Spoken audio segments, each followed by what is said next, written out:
Құрметті қазақ елі, ассалаумағалейкум. Достар, соңғы жылдары біздің еліміздің солтүстігі мен шығысына қазақтарды көптеп көшіріп, ол жақты қазақтандыру жұмыстары жүріп жатқан барлығымыз білеміз.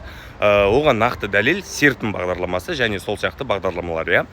Құрметті достар, бірақ ол жаққа көшіп барған кезіңде саған 5 жылға контракт береді, және де әр отбасыңның әр адамына, әр мүшесіне бір қандай да сома беріледі. Нақты қанша екенін білмеймін, бірақ берілетін анық. Бірақ ол жерге барғанда бір үлкен минус бар да, құрметті қазақ елі. Сенің шоттарыңның барлығы ашық болу керек.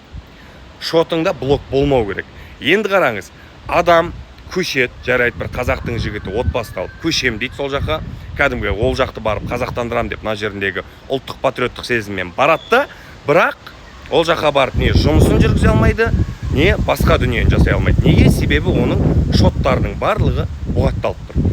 Шоты бұғатталып тұрған адам ешқайда ол жұмысқа кіре алмайды, себебі жалақыны алу керек, пенсион күтсіру керек. Шотын бұғатта болса, бұның ешқайсысы жасалынбайды. Енді құрметті қазақ елі, бұндай адам бұл өзіне де зиянын келтіреді, және біздің мемлекетімізге де зиянын келтіреді, дұрыс қой? Неге? Себебі ол ешқашан төлемейді оны. Осы күнге дейін төлемеген адам ол төлей алмайды, себебі жұмысқа кіре алмай жүрген адам олай төлей алмайды. Енді менің басыма бір арам ой келіп тұр, құрметті қазақ елі. Бұлай жасаса қалай болады? Сол жаққа көшем деген адамға 5 жылға емес 7 жылға немесе 6 жылға контракт берсе, және шоттарының барлығын ашып берсе. Яғни бұл жерде айтып тұрғаным жоқпын, кредитті кешірсін деп тұрған жоқпын. Кредитті алды ма төлеу керек, ол міндетті дүние.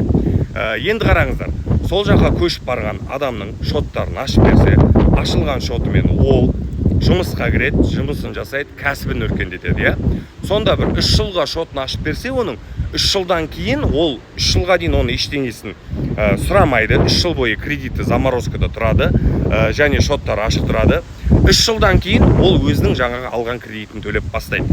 Ал 6-7 жыл тұрған адам ол жерде, ол бәрібір қалады.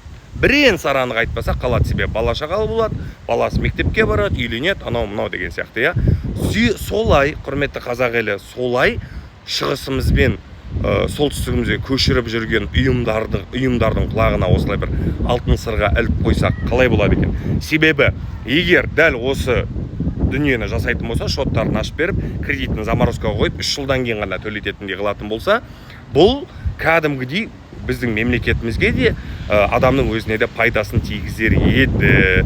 Себебі шотың ашық болғаннан кейін сен кәсіп жасай аласың, және де жалақыңда түседі, пенсион аласың. Ағайын, ойым осы. Қалай ойлайсыздар? Комментарийға жазып кетсеңіздер.